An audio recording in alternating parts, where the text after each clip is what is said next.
गुरुदेव के चरणों में शास्त्री परिवार का अनंत कोटि नमोस्तु। प्रश्न पे आता हूँ गुरुदेव कि खट्टा या मीठा अचार में कितना सारा एडजस्टमेंट होता है।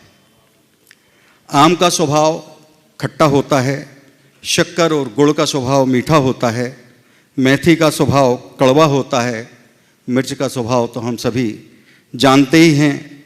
नमक की प्रकृति में लवणता है, राई की प्रकृति में कसैलापन है, फिर भी अचार ने कितना अच्छा सामंजस्य बिठाया है कि सभी को अच्छा लगता है।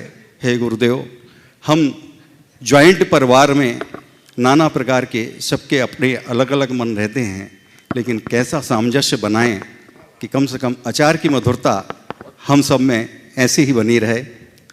अब आज जो आपने बात उपस्थित की अचार की, बहुत अच्छी बात की कि आम की खटाई और शक्कर की मिठास, उसमें नमक है, मिर्च है, राई है और मेथी है, सब मिलकर के मधुरता देते हैं। ऐसी मधुरता हमारे अंदर कैसे आए? आराम से आ सकता है। इसका रहस्य बता दूं? इसका रहस्य केवल यह है कि ये सब एक बरनी में रहते हैं। पहला रहस्य, एक बरनी में रहते हैं। समझ गए?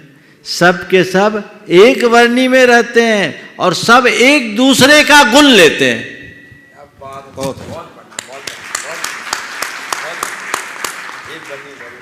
बस एक घर में रहो, एक झंडे के नीचे रहो, एक बरनी में रहो और एक दूसरे का गुण ग्रहण करने लगो, तुम्हारे यहां भी अचार की मिठास आएगी।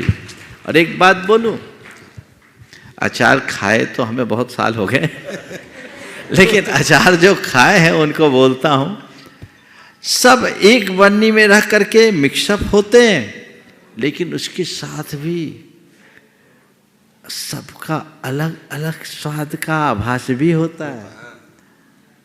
आम की खटाई का, शक्कर की मिठाई का, मेथी के कड़वेपन का और मिर्च के तीखेपन का, नमक के नमकीनपन का भी आभास हो जाता है। होता है कि नहीं? होता है। तो यही है समष्टि में भी एकता बनाए रखना। अगर हम एक दूसरे के गुण को ग्रहण करने का भाव रखें, एक दूसरे के साथ रहने और साथ निभाने की वृत्ति अपनाएं, वे एक साथ रहते हैं और साथ निभाते हैं।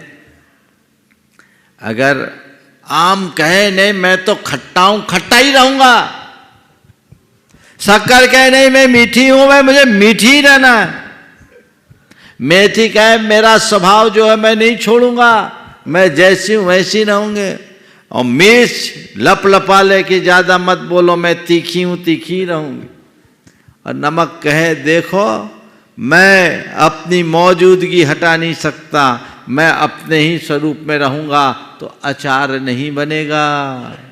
बनेगा क्या? नहीं बनेगा। कब बनेगा अचार? जब सब एक दूसरे के साथ रहकर एक दूसरे का साथ निभाने के लिए संकल्पित होते हैं। हमें मिलकर रहना है, क्योंकि हमारा जो वैशिष्ट है, हमारा जो स्वाद है, वो एक दूसरे का साथ निभाने में है। अलग होते ही स्वाद बिगड़ जाएगा। इसमें हमारी स्वतंत्रता भी है और हमारा सौंदर्य भी है, स्वाद भी है, शक्ति भी है, सब चीजें एक साथ है। तो जब हम वैसी मनोवृत्ति अपने भीतर जगा ले, तब मजा है। जब एक बरनी में ये आ जाते हैं ना, तो ये अपने आप को हटा करके अचार को ध्यान में रखते हैं।